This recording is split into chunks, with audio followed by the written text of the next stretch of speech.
আসসালামু আলাইকুম। আমি মোহাম্মদ ইরান ব্যাপারী আপনাদের সাথে আছি।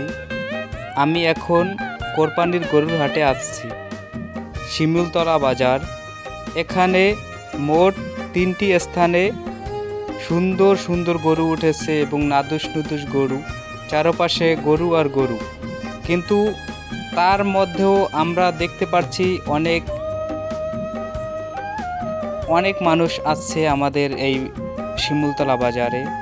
আপনারা দেখতেই তো পাচ্ছেন অনেক কিউট কিউট গরু উঠেছে। তার উপরে আবার উত্তেজনা ভিড়ের কারণে আমরা ঠিকমতো ভিডিও করতে পারতাছি না। তারপরও আপনাদের দোয়া এবং ভালোবাসার কারণে আমি ভিডিও আপনাদের মাঝে তুলে ধরি এবং আপনারা অবশ্যই আমার চ্যানেলটি দেখে সাবস্ক্রাইব করবেন।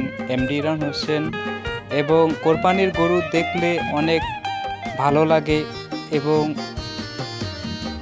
গরু দেখার মজাটাই অন্যরকম, কারণ ক্রেতা এবং বিক্রেতারা উভয়ই দেখতে পাচ্ছেন গরুর বাজারে অনেক ভিড় এবং প্রচুর পরিমাণে গরু বিক্রি করা হচ্ছে। কিন্তু মধ্যবিত্ত পরিবারের একটি সমস্যা, কারণ একাপক্ষে একটি কোরবানির গরু দেবে, কিন্তু সেটা চওড়া দামের কারণে সেটা তারা পেরে উঠতে পারতেছে না। কারণ গরুর দাম অনেক চওড়া, কারণ এই চওড়া দামে একাপক্ষে ছোট গরুর দাম বেশি, আর ছোট গরু একাপক্ষে কেনা সম্ভব মনে হইতেছে না। কারণ গরুর দাম এতটা চওড়া যে, কারণ আপনারা দেখতেই তো পারছেন কোনো ছোট গরু পাওয়া যাইতেছে না।